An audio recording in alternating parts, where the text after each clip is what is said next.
They told me to stop. They said my drain was unaesthetic, a disruption to their perfect little world. But I knew something they didn't. I was the only one who saw the warning signs, the way the soil moved, the pressure building beneath their neatly manicured streets. Then they sealed it, poured concrete into the only thing standing between this neighborhood and a disaster waiting to happen. And when the ground gave way, when homes were torn in half, they screamed. But by then, it was too late. I didn't come to Brookpine Hollow looking for trouble. I came for quiet, for healing, for something that resembled stability after the world I'd known had cracked wide open and dragged everything I loved down with it. David died in a mine collapse 57 levels beneath a mountain he understood better than the lines on his own palms. One moment, he was on the radio joking about bringing home elk steaks for dinner. The next, the mountain swallowed him whole. 53 men gone in seconds. I spent the months that followed barely breathing. Nights blurred into panic attacks and amber prescription bottles. Days vanished behind curtains I refused to open. I drifted through rooms like a ghost haunting my own life. The only thing that finally yanked me out of that abyss was Lila. My daughter was 12, growing taller every week, and I realized she deserved a mother who showed up someone present, not a hollow shell with haunted eyes and trembling hands. So I did what grieving widows are told to do. I started over. I cashed the severance from the consulting firm, packed what remained of our lives into a rattling rental truck, and drove away from the city, from the memories, from the mountain that had taken him. Brookpine Hollow promised a clean slate, safe, suburban, respectable. The kind of neighborhood where neighbors waved from manicured lawns, children rode bikes without fear, and no one pried into your past. Our new house sat at the very edge of the development, nestled against a thick stand of pines. It was modest 2 stories, a weary front porch that sagged in the middle ivy, climbing the faded siding like it was trying to hold the place together. But the backyard spilled onto an undeveloped hillside green, untouched, alive with birdsong. For the first time in years, I felt something loosen inside my chest. Maybe here, I thought we could actually mend. The first month passed in a gentle haze. Lila started middle school, quickly befriended a bright-eyed girl named Myra, whose mother welcomed us with warm banana bread still steaming from the oven. I exchanged polite smiles with retirees power walking at dawn and remote workers sipping coffee on their patios. People here smiled easily. There were block parties, community picnics, board meetings announced with cheerful flyers. The HOA mailed glossy monthly newsletters complete with a gold-embossed crest, as if they governed a small kingdom, rather than a collection of cul-de-sacs. Yet something felt subtly off-kilter.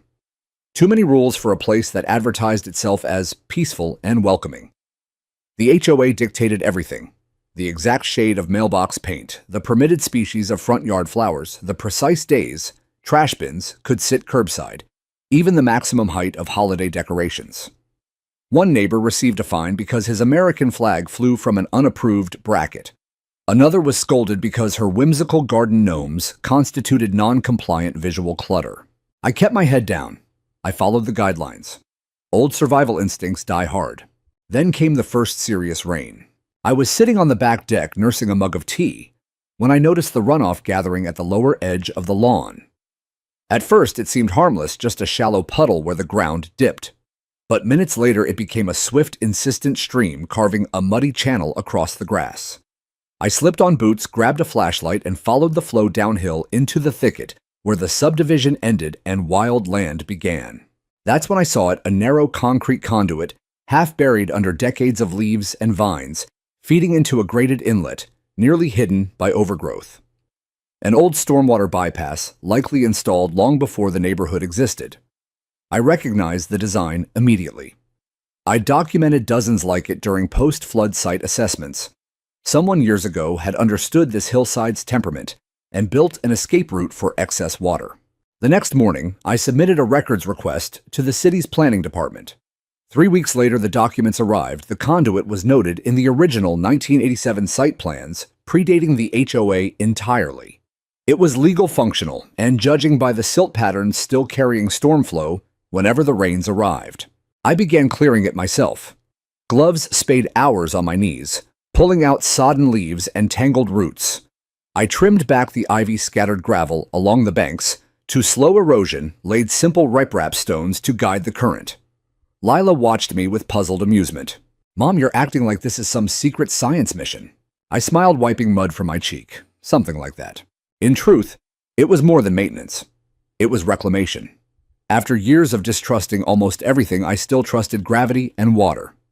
They never lied if you knew how to read them. What I didn't realize, what I never could have guessed, was that someone had been watching me all along. There is something almost sacred about working the earth with your own hands. Each handful of sodden leaves I pulled from the conduit felt like peeling away layers of my own grief. That narrow stormwater lifeline, no wider than a child's sled, became more than forgotten infrastructure. It became my quiet rebellion, my private ritual of control, in a life that had taught me how little control truly exists. While the HOA newsletters arrived with cheerful reminders about lawn height and holiday light wattage, I spent my afternoons at the edge of the property, kneeling in damp soil, reinforcing the banks with gravel bags, and fitting a sturdy mesh screen over the inlet to catch debris. I wasn't trying to provoke anyone. I was simply doing what I knew best. This wasn't decorative gardening. This was risk mitigation. Responsible preventive work born of 12 hard years assessing environmental hazards, mudslides, flash floods, sinkholes, subsidence. I had walked through the aftermath of disasters where corners were cut and warnings ignored. I had stood in courtrooms explaining why entire communities vanished overnight. Brookpine Hollow had been built on marginal fill, silty, loosely compacted, the kind of substrate that passes initial inspections, but sighs and shifts under sustained moisture. The neighborhood's stormwater design relied on shallow swales, a handful of surface grates, and a picturesque retention pond near the clubhouse that looked lovely in brochures but lacked real capacity. But this old bypass conduit, it was legacy wisdom, a pressure valve, installed when developers still consulted geologists instead of marketing teams. I sent Karen Fairchild a second, more formal email. I attached the city's archival plans, fresh photographs of the cleared inlet, and a simple hand-drawn map tracing how storm flow crossed my lot during heavy downpours. I kept my tone professional, even conciliatory. I wasn't asking for praise. I only wanted acknowledgement that the conduit served a purpose larger than curb appeal. The reply never came. Days stretched into weeks of silence. Then, at a community gathering I hadn't intended to attend, Julia Myra's warm banana bread baking mother pulled me aside. "Clara, you should know Karen brought up your unauthorized digging in the last board meeting. She called it a potential liability to adjoining properties, said it could encourage erosion into common areas." Common areas. Their favorite phrase, a verbal fence, they erected around anything they wished to control. I attended the next HOA meeting wearing the same mud-stained field boots I'd once worn in Arkansas clay. I carried a thick folder: soil surveys, FEMA flood zone overlays, drainage easement records, historical rainfall charts. I was ready to speak plainly. They barely allowed me 5 minutes. Karen presided with flawless poise, hair lacquered into perfect waves, voice smooth as polished stone. "We do appreciate your enthusiasm, Ms. Keller," she said, lips curving in a smile that never reached her eyes. "But the board is concerned that individual modifications could establish unwanted precedents. In a community like Brookpine Hollow, uniformity is our strength." I met her gaze steadily. Uniformity won't hold back a flood surge when it decides to move. Her expression remained serene. "Perhaps. But our covenants are legally binding. If you wish to proceed, please submit a formal variance application to the Architectural Review Committee." A variance for preserving existing legally documented infrastructure on my own land. That night, I sat on the porch, long after Lila had gone to bed, wine glass forgotten in my hand, listening to frogs in the ravine below. The air carried the metallic promise of coming rain. Seasonal storms were building, the kind that had caused minor washouts 2 years earlier just beyond my property line. The city had recommended drainage improvements then. The HOA had cited budget constraints and declined. I stayed awake until dawn, poring over municipal ordinances, archived weather reports, satellite imagery spanning decades. The pattern was unmistakable. This neighborhood had been skating on borrowed time, trusting pretty landscaping to defy physics. I installed discrete motion-triggered cameras along the rear fence line and a trail cam aimed directly at the conduit. Not out of paranoia, out of experience. Something in Karen's cool dismissal told me this wasn't over. Her irritation ran deeper than simple rule enforcement. It was the quiet fury of someone whose authority had been quietly questioned. A few days later, I noticed a white sedan lingering at the end of the cul-de-sac driver obscured behind tinted glass. It was there when I left for the grocery store and still there when I returned. The next day, a different vehicle occupied the same spot. Someone was cataloging my movements, gathering evidence, waiting for an opening. Then, on a gray Tuesday morning, a red violation tag appeared stapled to my back fence. Notice of violation. Unauthorized grading and installation of non-compliant erosion structures. Signed by the HOA compliance officer, a name I'd never heard, and a face I'd never seen. I called the city inspector that same afternoon. He arrived within hours, walked the embankment with me, studied the conduit, and shook his head. "You're not violating any municipal code," he said bluntly. "This bypass is grandfathered in and still functional. But if your HOA's covenants conflict, it gets complicated. They can't override city infrastructure law, but they can harass you until you wish they could." He glanced down the hillside, then back at me. "Off the record, you're doing this whole street a service." For the first time in weeks, I felt a flicker of real hope. The HOA, however, doubled down. Another letter arrived elevating the matter to board-level review and threatening daily fines of 250 potential liens, even court-ordered remedies, if I refused to restore the embankment to its original aesthetic condition. The old panic stirred in my chest, flashbacks to sleepless nights after David's death, the suffocating sense of powerlessness. But I pushed it down with facts, with documentation, with the stubborn grit that had kept me alive this long. They were coming for me. But I had buried one man because people dismissed warnings. I wasn't about to let history repeat itself, not on my watch, not on my land, and certainly not to my daughter. The first time I saw Karen Fairchild up close, she was scolding a lanky teenager for leaving his bicycle too near the community pool's fire hydrant. Her voice sliced through the Saturday morning air, sharp, precise, wrapped in the kind of lipstick-red authority that made people shrink. She wore a cranberry blazer despite the heat, clipboard clutched like a shield.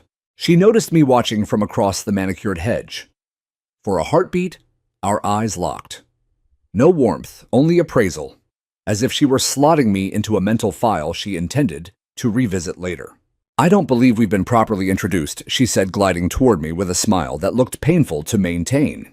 "Clara Keller, Lot 29. Ah, yes." She did not offer her hand. "Our drainage enthusiast." I gave a small laugh. I've been called worse. Geology nerd fits better. Her gaze drifted past me toward the rear of my property, as though she could see the embankment from here. "You've been quite active back there." "We've had several neighbor inquiries." "Inquiries," I repeated, arching a brow. Concerns, she corrected, voice dipped in honeyed condescension. "About declining property values, potential water redirection, aesthetic inconsistencies. You understand how these things ripple."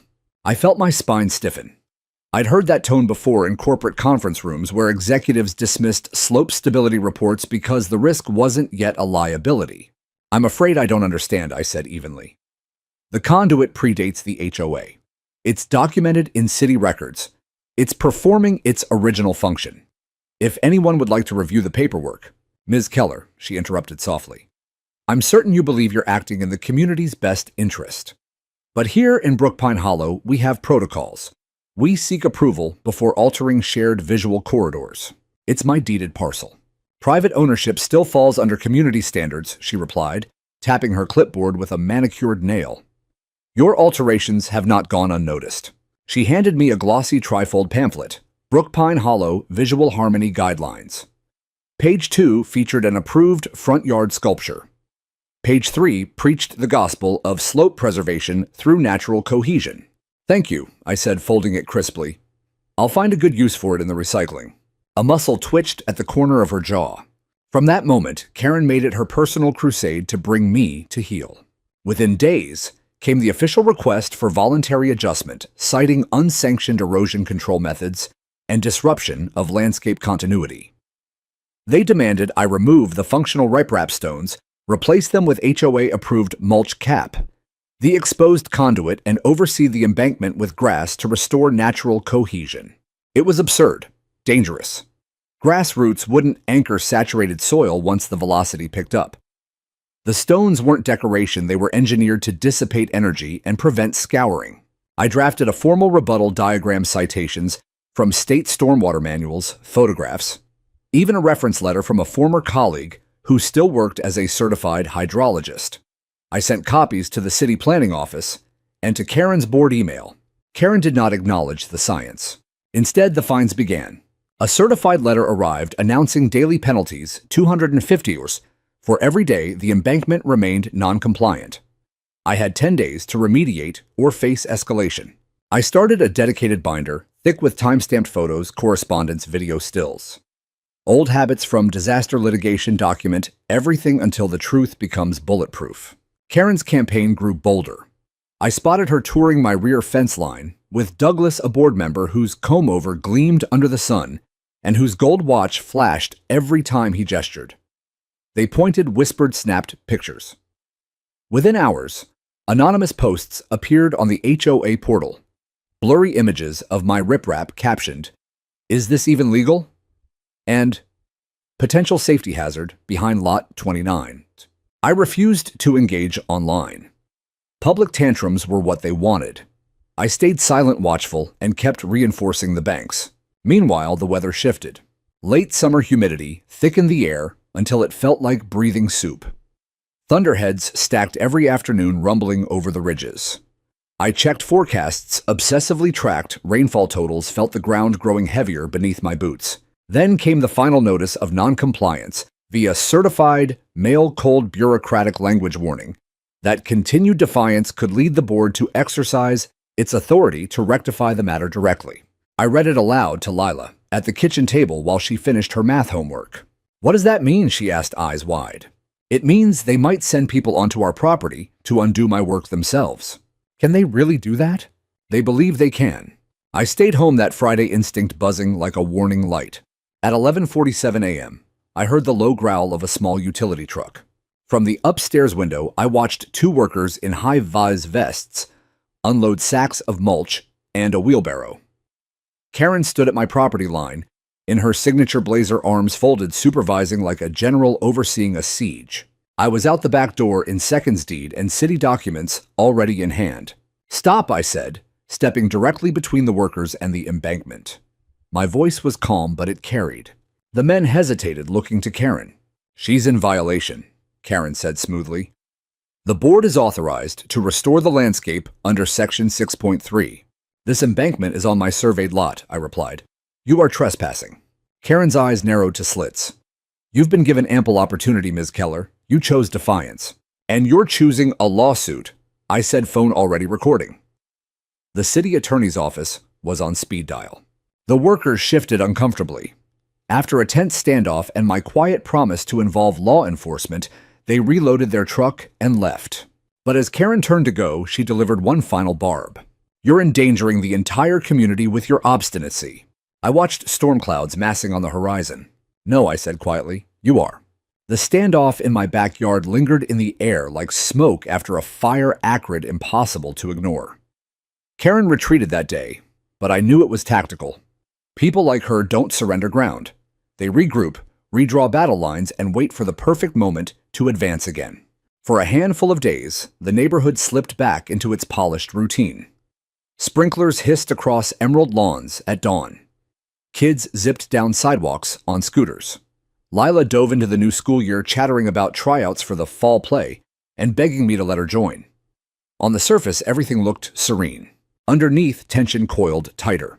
Late one Thursday night, my phone buzzed with a voicemail from Brian, a soft-spoken neighbor 2 streets over who'd once stopped to admire the native wildflowers I'd planted along the front walk. "Clara, hey, just a warning. I was at the board meeting tonight, didn't speak up, sorry, but I overheard Karen talking to Douglas and the treasurer. She's pushing to hire a private contractor, not city crews. Someone off the books who'll come in and permanently cap the conduit. She kept saying if you won't cooperate, they'll neutralize the perceived hazard themselves. Thought you should know." I played the message twice, the words sinking into me like cold rain. Neutralize the hazard. That's what they called the one engineered safeguard preventing hydrostatic pressure from building beneath an entire row of homes. Water doesn't negotiate. When its path is blocked, it seeks weaknesses. Cracks in foundations, seams in retaining walls. Soft pockets of fill until something gives. I paced the living room until the floorboards creaked in protest, then sat at the kitchen table and drafted a letter that left nothing to interpretation. The next morning, I had it notarized, then sent certified copies to every board member, the HOA's registered agent, and the city planning director. To the Brookpine Hollow Homeowners Association Board of Directors. This letter constitutes formal notice that any attempt by the HOA, its officers, agents, or any third-party contractor to alter, obstruct, cap seal, or otherwise interfere with the documented emergency stormwater conduit located on Lot 29 will be treated as trespass and potential criminal endangerment. The conduit is recorded in municipal archives, see enclosed Exhibits AC, and remains critical to the hydrological stability of multiple downstream properties, including those governed by the HOA. Any resulting destabilization, erosion, property damage, or risk to human safety will render the association and all participating parties fully liable civilly and, if warranted, criminally. I respectfully demand an immediate cease and desist of all related actions. Clara Keller, Lot 29. I uploaded a scanned PDF to the HOA portal for good measure. Karen would see it first. 48 hours later came the reply, short-clipped, almost amused. Ms. Keller. The board appreciates your correspondence. However, as you know, the association possesses broad authority to protect community aesthetics and structural integrity. Remediation of visual and safety concerns falls squarely within those powers, as defined by our governing documents. While we respect your fervor on this topic, persistent non-compliance may necessitate further measures, including third-party intervention. Regards, Karen Fairchild, President, Brookpine Hollow, HOA. Third-party intervention. They weren't even pretending anymore. The weekend brought the first real rains, gentle at first, a soft patter on the roof that lulled Lila to sleep. By morning, it had steadied into a relentless downpour. I stood at the kitchen window watching the conduit earn its keep, water rushing cleanly through the channel, vanishing into the grated inlet, diverted harmlessly toward the municipal grid below. It was working exactly as intended. Lila padded in barefoot, rubbing her eyes. Why do you keep staring at the backyard like it's going to run away? I managed a half smile. Because that little channel is the reason our house won't slide down the hill one day. She tilted her head. Is it really that big a deal? Deadly serious, I said, and the people in charge refused to believe me. Then why don't they just come to look for themselves? Because it's easier to label me the problem than admit they might be wrong. That night, sleep evaded me.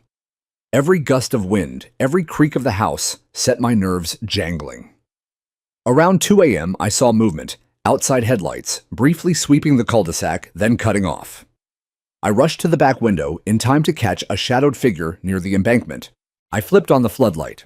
The intruder startled, then bolted into the hedges.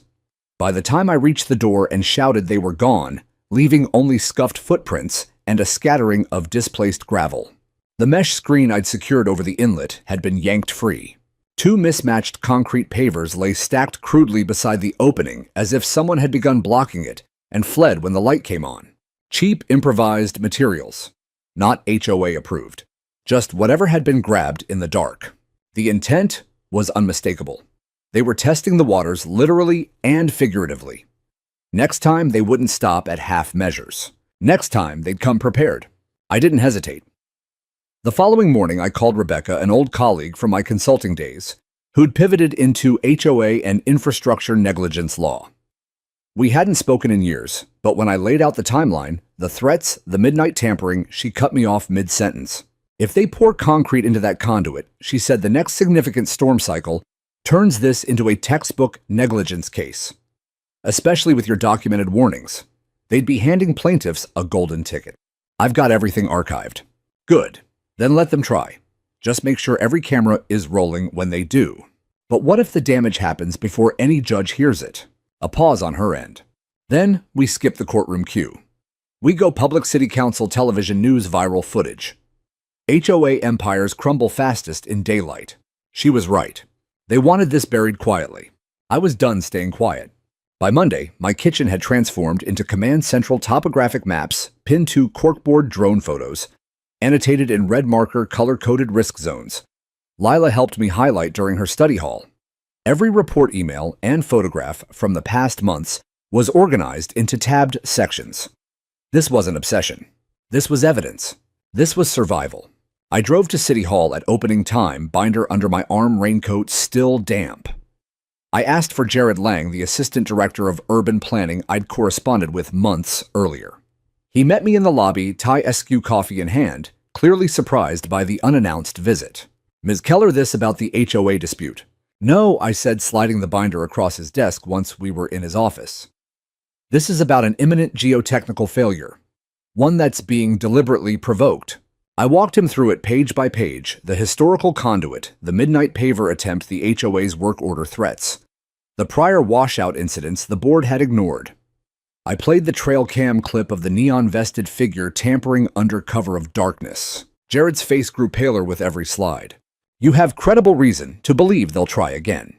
Credible and documented. They plan to seal a functional city-recorded bypass with private concrete, no engineering review, no permits. If they succeed, at least 3 rows of homes sit directly in the failure plane." He scribbled notes furiously. "Your professional background: 12 years, environmental risk assessment. FEMA post-disaster certified. Court-qualified expert witness." He exhaled slowly. "You've got my undivided attention."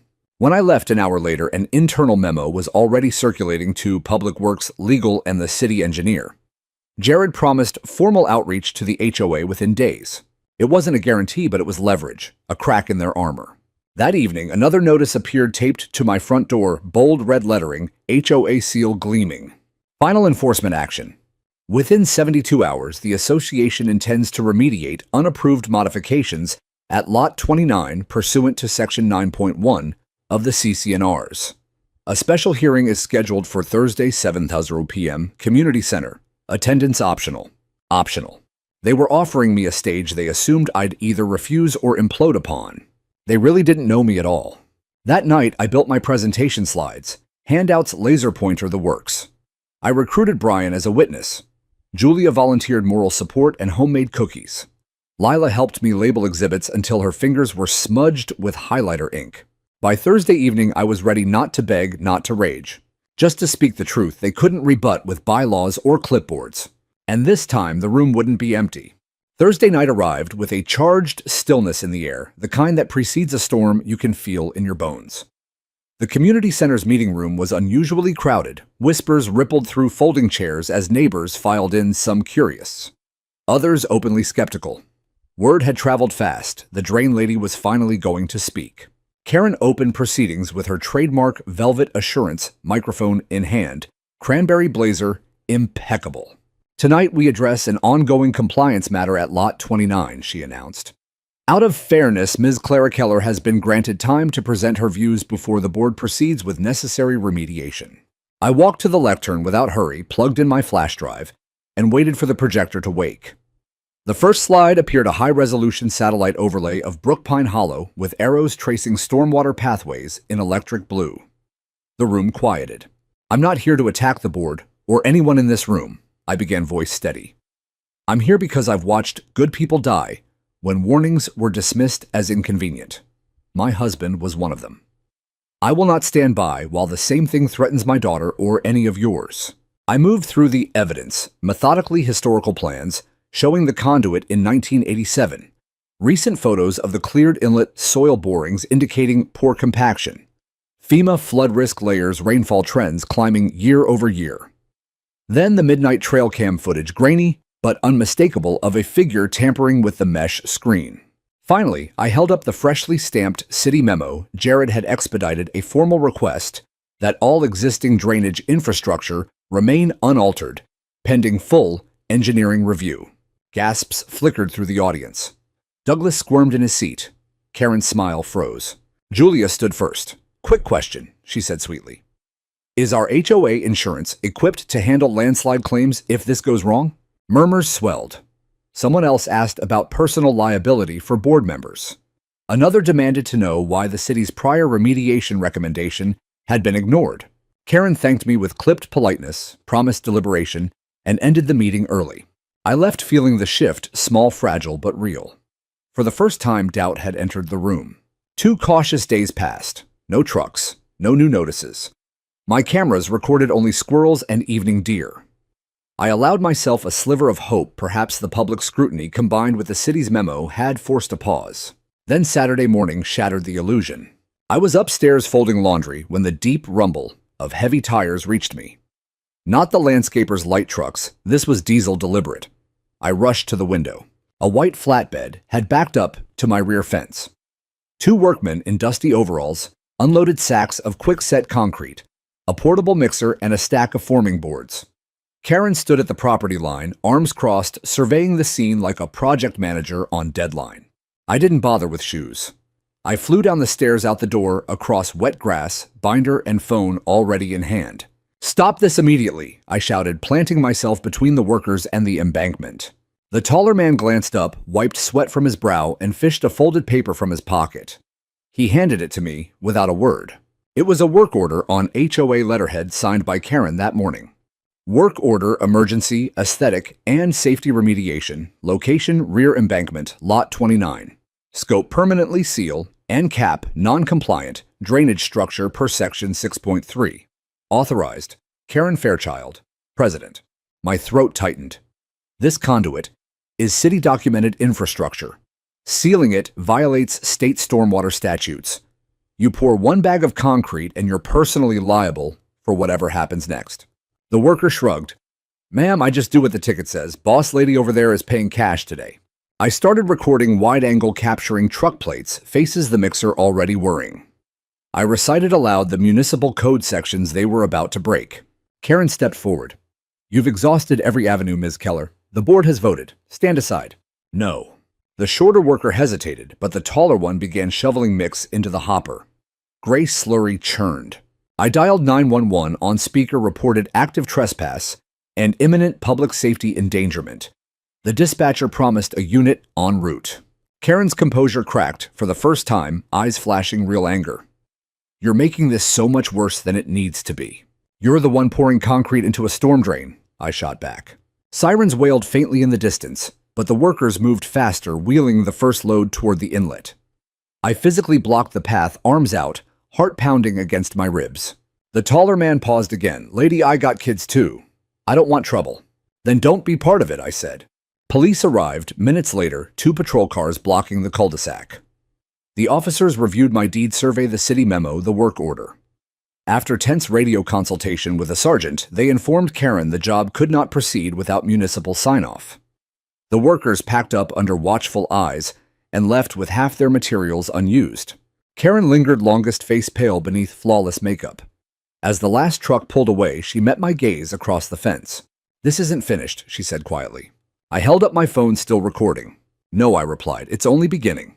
That evening, I uploaded the full confrontation video to a new cloud folder titled Evidence, Day of Attempted Sealing. I sent links to Rebecca, to Jared at City Hall, to every news tip line I could find. Hope had been premature. They hadn't paused. They had simply waited for the weekend when oversight was thin and neighbors were away. Next time I knew they would come at night. And next time, they would finish what they started. 4 days after the police sent Karen's crew packing, the first serious storm rolled in. It began innocently enough, a steady soaking rain that drummed on the roof from dawn to dusk. Nothing apocalyptic, just the kind of persistent fall that turns soil heavy and dark. I checked the embankment obsessively, even though I knew the outcome was sealed. The concrete they had managed to pour in those frantic minutes before the sirens arrived had already cured into a smooth, merciless lid over the conduit's mouth. Water that once vanished cleanly into the grate now spread across the lower yard in a widening mirror-like sheet. It lapped at the base of the fence, crept toward the foundation, and began to seep sideways into neighboring lots. I spent hours hauling sandbags from the garage, stacking them in a desperate crescent. I dug shallow diversion trenches with a maddeningly inadequate garden shovel, trying to coax the flow toward the street. But the ground had reached saturation. It no longer drank. It rejected. Each trip outside left me soaked and shivering, but I kept going. Lila watched from the window, worry creasing her young face. "Mom, it's just rain. Why are you acting like it's the end of the world?" I didn't answer right away. I couldn't find words gentle enough. Instead, I handed her a spare pair of gloves. "Help me stack these, okay?" She joined me without complaint, small hands working beside mine, until we were both caked in mud. For a little while, we were just a mother and daughter building a wall against the water, pretending it might be enough. The second storm arrived 2 nights later, fiercer, angrier. Thunder cracked overhead like artillery. Lightning strobed the backyard white, revealing the sheet of water, now knee-deep in places. I stayed up all night under the harsh glow of the kitchen light laptop, open to radar loops, phone clutched in my hand. At 2:46 a.m., the trail cam pinged a motion alert. I pulled up the feed and saw it, a hairline fracture zigzagging through the saturated soil midway down the embankment. Thin as a pencil line, but unmistakable. The first confession from the earth that it was losing its grip. I didn't hesitate. I called the city's Public Works emergency hotline and reported an active slope instability with imminent failure potential. The dispatcher sounded skeptical until I rattled off my credentials and the address. Then her tone sharpened. "Units en route, ma'am. Stay clear of the rear of the property." Headlights cut through the downpour just before dawn. 2 city trucks and a supervisor's SUV. I met them at the gate in rain gear flashlight beam, dancing over the pooling water and the ugly gray plug that had started it all. Frank, the senior crewman, gray beard, weary eyes, crouched beside the sealed inlet and let out a low whistle. Who in their right mind thought concrete was the answer here? I handed him the HOA work order still creased in my pocket from the confrontation. He read it under his headlamp, shook his head and radioed his boss. "We've got deliberate obstruction of documented infrastructure. This is going to be a mess." By midday, the city had issued an emergency injunction, all further modification to the embankment suspended indefinitely pending full investigation. Red tags fluttered on my fence like warning flags. I allowed myself one shaky exhale of relief. But the ground had already begun its slow betrayal. 2 evenings later, during a brief lull between bands of rain, the sound came. Not thunder, not wind. A deep, visceral groan, like rebar bending inside concrete like roots, tearing free of stone. It vibrated up through the floorboards and into my chest. I dropped the dish towel I'd been holding and ran to the back window. The embankment was moving. Not dramatically, not yet, but undeniably. A wide section midway down the slope sagged inward, trees tilting as their footing softened. Muddy water swirled in new rivulets, seeking paths beneath foundations instead of through the blocked conduit. The pressure had nowhere left to go except sideways and down. I watched frozen as the first visible slump widened, a slow-motion avalanche of saturated fill sliding toward the homes below mine. My home sat highest on the incline, spared the immediate slide. But the houses directly downslope, 3 of them, including Karen's, were now in the path of whatever came next. I grabbed my phone and started recording again, narrating timestamps and observations in a voice that sounded far calmer than I felt. The city crews returned at dusk, floodlights turning the backyard into a stark stage. They set up monitoring stakes and laser levels, faces grim. Frank pulled me aside. "We're seeing subsurface flow building fast. That plug redirected everything under the footings. It's only a matter of time before the next big surge hits." "How much time?" He glanced at the radar on his tablet, another monster system spinning toward us from the west. "Hours. Maybe a day if we're lucky." I nodded, throat tight. That night, I packed go bags for Lila and me, documents, medications, photos, a change of clothes. I moved the car to the top of the street facing out. I set alarms on my phone for radar updates every 30 minutes. Sleep never came. I sat at the kitchen table with a mug of coffee gone cold, staring out at the restless hillside, listening to the rain resume its relentless assault. The ground was speaking now in a language I understood all too well, and it was telling us that the bill for arrogance was finally due. The third storm didn't arrive. It invaded. It descended in the dead of night like a verdict long overdue. A roaring wall of water and wind that hammered the roof until the entire house shuddered. Lightning clawed across the sky in jagged white streaks, turning the backyard into a fleeting tableau of chaos, sheets of rain, slashing sideways, trees whipping like flags in surrender, and the swollen, restless lake where my lawn used to be. I stood at the kitchen window, arms locked tight across my chest, watching the embankment dissolve into a churning brown sea. The sealed conduit was somewhere beneath that flood, buried under the concrete lid that had turned a lifeline into a dam. Water had no escape now except to rise, to press, to undermine. Lila was curled on the living room floor under a pile of blankets, headphones, in trying to block out the fury with music. I'd told her it would be all right. The lie tasted metallic on my tongue, but I needed her to believe it, as much as I needed to say it. Radar warnings screamed on my phone 4 to 6 inches expected before dawn, on top of soil already sodden beyond capacity. Earlier that day, a Channel 8 news van had parked at the curb, filming the backyard lake sloshing against fences. The reporter had interviewed me, muddy boots, exhausted eyes, while I pointed out the gray plug and recited the timeline. The segment aired at 6, complete with my trail cam footage. Half the neighborhood had seen it by now. But none of that mattered in the dark at 2:30 a.m. A low tremor rippled through the floorboards, not quite an earthquake, but enough to rattle the windows in their frames. I stepped onto the covered porch, rain stinging my face like needles. The air reeked of torn earth and uprooted vegetation, thick and primal. Then came the sound I dreaded in nightmares for weeks. A deep, sucking inhalation, boom, as if the hillside had drawn one final breath before letting go, followed by a sharp, bone-splitting crack that echoed through the storm like a gunshot inside a cathedral. I knew instantly what it was. Foundations don't scream, but when they fail, they make a noise you feel in your marrow. I bolted inside, heart slamming against my ribs. Lila's shoes now. She yanked off her headphones, eyes wide with terror. "Mom, just move." I grabbed the go-bags from the hall closet, waterproof, pre-packed, waiting for this exact moment, and hauled her toward the garage. No lights, no lingering. We tumbled into the car, soaked and shaking. I reversed down the driveway, tires hissing on flooded pavement, and pointed us toward the neighborhood exit. As we reached the end of the cul-de-sac, I couldn't help glancing in the rearview mirror. And there it was. The hillside surrendered with terrible, deliberate grace. A vast section of the embankment peeled away in one slow, unstoppable sheet trees, leaning forward like bowing mourners, fences vanishing into the void. Then the ground caved inward with a thunderous roar, swallowing earthstone and everything built upon it. The 3 houses, directly downslope mansions of brick and timber that had gleamed proudly only hours ago, tilted in eerie synchrony. For one suspended heartbeat, they hung there, caught in my headlights like wounded giants refusing to fall. Then they dropped, one by one. The first roof buckled with a splintering shriek. Walls folded inward, as if made of cardboard. The second house slid almost intact for 10 horrifying feet before its foundation sheared and it imploded in a cloud of dust and debris. The third cairns teetered longest, its rear half already cracking open like a split eggshell before the entire structure lurched forward and vanished into the churning maw. Lila screamed a raw, piercing sound that cut straight through me.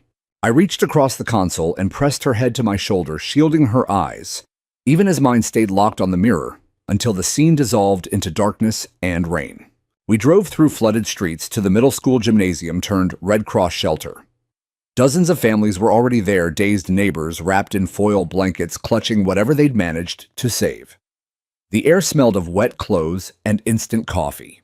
I checked us in, found us cots near the corner, and held Lila until her trembling eased into exhausted sleep.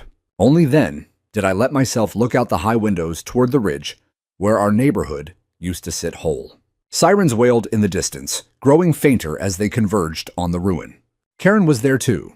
She sat alone on a folding chair near the doors, cranberry blazer ruined and sodden mascara streaking her cheeks in black rivers. She looked small without her clipboard, and perfect hair stripped of every illusion of control. Our eyes met across the dimly lit gym. She didn't speak, neither did I. There was nothing left to say that the earth hadn't already spoken for us. Outside, the storm raged on, washing away the last pretense that rules written on paper could ever hold back the truth written in water and soil. Dawn crept in gray, and reluctant, the rain finally thinning to a miserable drizzle. From the shelter windows, we watched emergency crews swarm the ridge, flashing lights cutting through the mist, like beacons in a shipwreck. By mid-morning, the full scope of the devastation came into focus. The sinkhole, already nicknamed the Brook Pine Sink by bleary-eyed news anchors, gaped nearly 60 feet wide and 15 feet deep in places.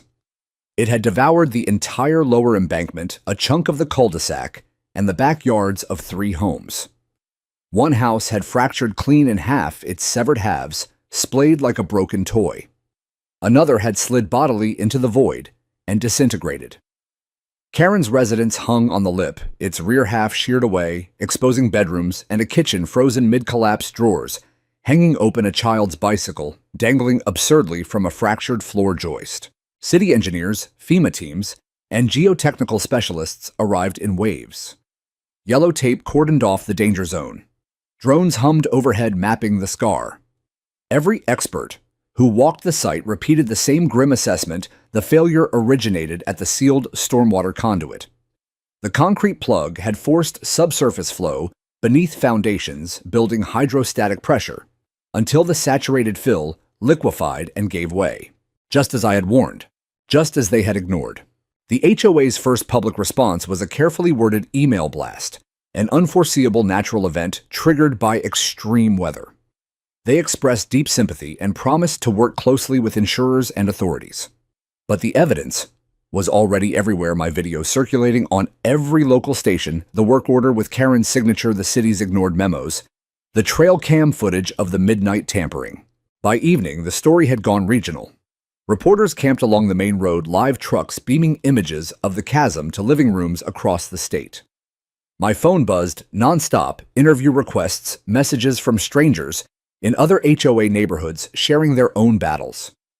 Someone had clipped the confrontation video from the sealing attempt and titled it, "The Day the HOA Sealed Their Own Fate." It surpassed 2 million views by nightfall. That evening, I drove back under police escort to retrieve essentials from the house. The structure had held minor foundation cracks, but nothing catastrophic. As I loaded clothes and Lila's school books, I paused at the kitchen window. The sinkhole yawned below like a raw wound, steam rising from its depths in the cooling air. Neighbors gathered at the barricades, some weeping openly, others staring in stunned silence. Handmade signs began appearing along the tape.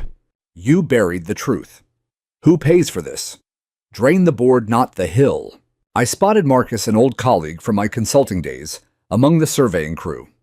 He broke away when he saw me, hard hat in hand, expression a mix of shock and recognition. "Clara, you live here. Lot 29, ground zero." He exhaled sharply. "We pulled your binder last night. Your diagrams are spot on. You handed them a roadmap of exactly how to cause this, and they followed it anyway." "They didn't read it," I said quietly. "They will now." He glanced toward the news vans. "City's launching a full investigation. Legal's involved. This isn't ending with insurance claims." I nodded, too exhausted for triumph. Later, back at the shelter, I found Karen again. She sat on the same chair, staring at nothing. Her husband was nowhere in sight. When she noticed me, she stood slowly, as if every joint ached. "Clara," she said, voice raw. I waited. I never thought it would. She stopped, throat working. "I didn't know it would come to this." I looked at her for a long moment, the woman who had wielded clipboards and covenants like weapons, now reduced to soaked clothes and hollow eyes. "You did know," I said, not unkindly, just truthfully. "You were shown the plans, the photos, the warnings. You chose aesthetics over engineering." She flinched as if struck. "I was trying to protect property values," she whispered, "to keep everything perfect." "Perfection doesn't hold back water, Karen. Physics does." A tear tracked down her cheek, cutting a clean line through the dried mascara. They trusted me to lead. I felt no satisfaction, only the heavy weight of being right when it no longer saved anyone. "Then you should have listened," I said, and walked away. Outside, the drizzle had stopped. The sky lightened to a bruised purple, the first hint of clearing on the horizon. The preliminary city report dropped the next morning, terse and damning. The collapse at Brookpine Hollow was precipitated by prolonged hydrological pressure on a poorly managed hillside. The unauthorized sealing of a documented emergency stormwater conduit materially contributed to soil destabilization and ultimate failure. Primary responsibility rests with the Brookpine Hollow Homeowners Association. It might as well have been engraved in granite. That afternoon, the first lawsuits were filed, 3 displaced families naming the HOA Karen personally and the concrete contractor. My phone rang again, Rebecca jubilant on the other end. "They're done, Clara. Insurance carriers are already circling the drain. This is going to rewrite HOA liability across the state." I watched Lila coloring at a shelter table, her tongue poking out in concentration as she drew a house on solid ground with a bright sun overhead. "Good," I said softly. But victory tasted like ash, because no settlement would rebuild those homes overnight. No headline would erase the sound of foundations screaming in the dark. And no apology, however heartfelt, could give back the illusion of safety that had vanished with the hillside. The fallout unfolded with the relentless momentum of an avalanche in slow motion each day, revealing more debris from the collapse. On Tuesday morning, Karen Fairchild's resignation landed in every resident's inbox. The message was polished to a fault. After careful reflection, and in light of recent events, I am stepping down as president, effective immediately to focus on personal and family priorities during this challenging time. No admission of fault, no apology. Just the quiet retreat of someone who had finally measured the cost of her convictions. But the neighborhood forums told the unvarnished truth. Anger boiled over in threads that stretched for pages, residents demanding audits, calling for the entire board to step down, questioning every fee they'd ever paid. Someone unearthed years of meeting minutes showing repeated deferrals of infrastructure maintenance in favor of holiday lighting budgets and fountain upgrades. The illusion that the HOA had ever prioritized safety shattered as completely as the hillside. I stayed out of the online fray. I didn't need to add fuel. The fire was already raging. My days were consumed by statements first to city investigators in borrowed conference rooms, then to FEMA assessors on site, then to a soft-spoken federal agent who interviewed me for 3 hours at my own dining room table. He spread my binder across the surface like a deck of cards, nodding as he turned pages. "This documentation is extraordinary," he said. "Timestamps, correspondence, video. It's a textbook case of foreknowledge met with deliberate obstruction." I shrugged numb. I just wanted them to uncover the drain, not bury people's homes. He leaned forward. "You prevented worse. That footage of the ceiling attempt, it's why only 3 houses went instead of 10. Lives were saved because you made them famous first." I didn't feel heroic. I felt hollowed out. Lila and I remained in a hotel suite paid for by emergency funds, clean sheets, quiet hallways, a view of a parking lot instead of a chasm.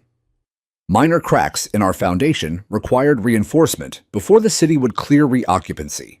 I didn't fight it. Better safe than sorry had become my religion. One night over room service pizza, Lila asked the question that had been hovering between us. "Are we ever going back?" I studied her face, smudged with tomato sauce, eyes older than they'd been a month ago. "Yes," I said, but not to hide, to finish what we started. She nodded slowly, then surprised me. "I'm glad we stayed and fought, even if it hurt." The words lodged in my throat. I reached across the table and squeezed her hand. "Me too, kiddo." 2 days later came Karen's phone call. I recognized the number and almost let it ring through. Curiosity, or maybe the need for closure, won. Her voice was stripped of its former varnish, hoarse and small. "I wanted you to know. The insurance carrier denied the HOA's claim. They cited willful negligence based on your evidence. Everything's frozen until the lawsuits resolve." I waited. 6 homes are red-tagged, now she continued. More have structural compromises. The board is hiring separate counsel. It's falling apart. "And you?" A long pause. "We lost the house. It's condemned. We're at the La Quinta off the interstate. My husband hasn't spoken to me in days." Another pause, heavier. I see it every time I close my eyes, the way the ground just opened. I keep thinking about that moment in the meeting when you showed the city memo. I could have stopped it then. I said nothing. "I'm sorry, Clara." The words cracked like thin ice. I truly am. I thought of the families displaced, of the bathtub left upright in the mud, like a monument to fragility, of the sound of roofs caving in the dark. I know I said it last, because I did know. Regret is a brutal teacher, but sorry doesn't rebuild foundations. It doesn't unseal a conduit. It doesn't give back the sense of security an entire neighborhood had lost overnight. I ended the call gently and set the phone face down. Outside the hotel window, spring was trying to assert itself, green buds swelling on trees, tentative birdsong at dawn. Life insisting on continuing despite the wreckage. That weekend, the city held an open forum in the high school gymnasium. Folding chairs filled with residents who had never attended an HOA meeting in their lives. They came with questions about liability, about oversight, about how something like this could happen under everyone's noses. I sat 3 rows from the back trying to blend into the crowd. But when the moderator opened the floor, an older man stood and pointed directly at me. "She warned us," he said simply. "This lady right here warned us all, and nobody listened until the Hill took the decision out of our hands." Every head turned. I rose slowly, walked to the microphone. "I'm not here for credit," I said. "I'm here because I know what silence costs. I buried my husband because people ignored warnings. I refused to bury my daughter the same way. That's all." The room was quiet enough to hear the hum of the fluorescent lights. Then someone in the back began clapping. Others joined. Soon the entire gymnasium echoed with it, not triumphant, but grateful, acknowledging. When it faded, a woman near the front asked, "What happens now?" The city manager stepped forward. "Full investigation. Potential criminal referrals, if warranted. And new ordinances requiring independent engineering review for any HOA-controlled drainage modifications." Murmurs of approval rippled through the crowd. As I returned to my seat, neighbors I barely knew reached out, hands on my arm, quiet thank yous, offers of help when we moved back in. For the first time since David's death, I felt something shift inside me, not healing. Not yet, but the possibility of it. The lawsuits gained traction quickly. A class action consolidated 8 households, naming the former board members individually. Discovery requests flooded in. My binder became the cornerstone of the plaintiff's case. Rebecca called it airtight. Karen's personal attorney attempted a settlement conference, floating the idea that she had been misled by incomplete information. The judge's response, according to the transcript, "Ma'am, the defendant signed the work order herself after multiple documented warnings. That argument won't hold water, pun intended." Within weeks, the HOA's liability carrier began cutting checks, minus steep penalties. Karen and 2 other board members faced personal judgments that wiped out equity retirement accounts, the polished lives they'd curated. And then quietly, the Brookpine Hollow Homeowners Association was dissolved by emergency vote, the first time in its 38-year history that residents chose freedom over enforced conformity. No one mourned it. We were scarred, distrustful, exhausted. But we were free. And for the first time in a long while, that felt like enough. Spring arrived in Brookpine Hollow like a cautious visitor testing the air, unfurling green in tentative bursts, as if unsure the ground would hold. The sinkhole remained cordoned off with chain link and orange mesh, a stark reminder draped in warning tape. Yet people still came, engineers with tripods, surveyors in neon vests, reporters hunting fresh angles, even political hopefuls posing for photos with the chasm as backdrop, promising reform and accountability. I had no interest in the spectacle. I didn't pose beside the wreckage or grant more interviews. My voice had been heard. Now I wanted silence, the kind that allows wounds to close. Justice, however, had its own schedule. In late March, the class action lawsuit moved with surprising speed. 8 displaced families, now scattered in rentals and hotel rooms, pressed claims against the former board, Karen personally, and the contractor who'd mixed the fatal concrete. I was subpoenaed as the primary witness. My binder, my videos, my warnings became the spine of the case. During depositions, Karen's attorney argued she'd been operating with incomplete technical understanding. The plaintiff's counsel played the trail cam footage, Karen standing at the fence line, directing workmen as gray slurry sealed the conduit. Then they read her signed work order aloud. The defense faltered. Settlement talks began almost immediately. By April, judgments were entered.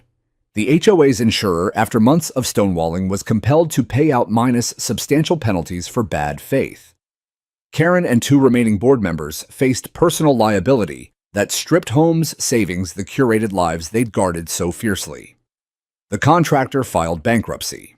Then came the vote that truly changed everything. By overwhelming majority, residents dissolved the Brookpine Hollow Homeowners Association entirely. No more mandatory dues, no more architectural committees, no more clipboards wielding covenants like law. For the first time since 1987, we owned our homes without overseers. No parades marked the occasion, just quiet, bone-deep relief. In May, a letter arrived from the City Infrastructure Department approval to fully excavate and restore the original stormwater conduit, complete with modern reinforcements, deeper riprap, permeable liners, native vegetation buffers. They invited me to consult during the project pro bono if I wished. I accepted, not for recognition, because I needed to see it through to watch that buried lifeline exhume itself and breathe again.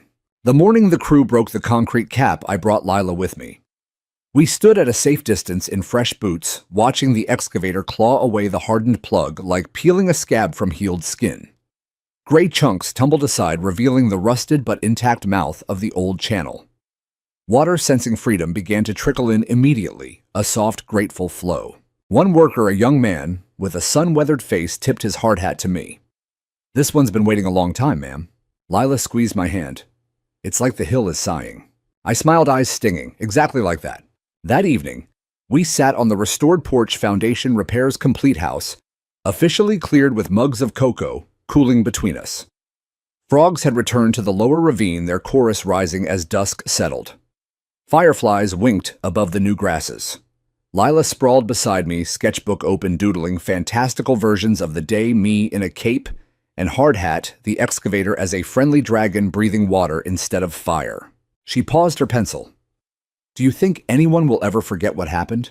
I considered the question, watching lights flicker on in neighboring windows that now belonged to people who waved without obligation, who asked before borrowing tools, who left garden gnomes wherever they pleased. "Some will try," I said, "but the hill won't let them, neither will we." She nodded, then grinned. "You know, you should have gone viral for something cooler, like wrestling a mountain lion." I laughed, really laughed, for the first time in months. "Next time, kiddo, I'll aim higher." Her head settled against my shoulder. "You already did." The words landed soft and true, warmer than the spring air. In the seasons that followed, the neighborhood healed in uneven human ways.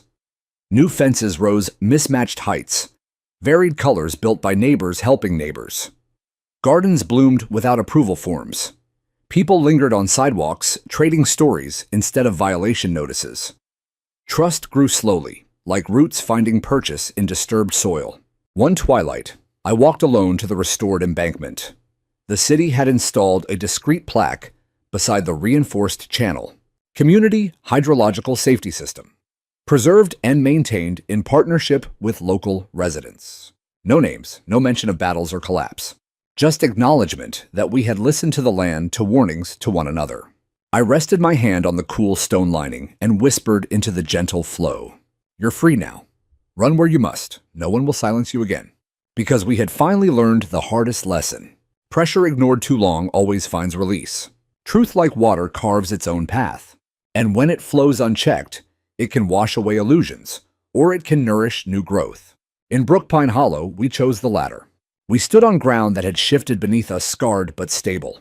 And for the first time in years, I felt solid footing, not just for my house, but for my heart. David was gone. The mountain had taken him. But the earth had not taken us. It had tested us, broken us open, and in the end, taught us how to stand.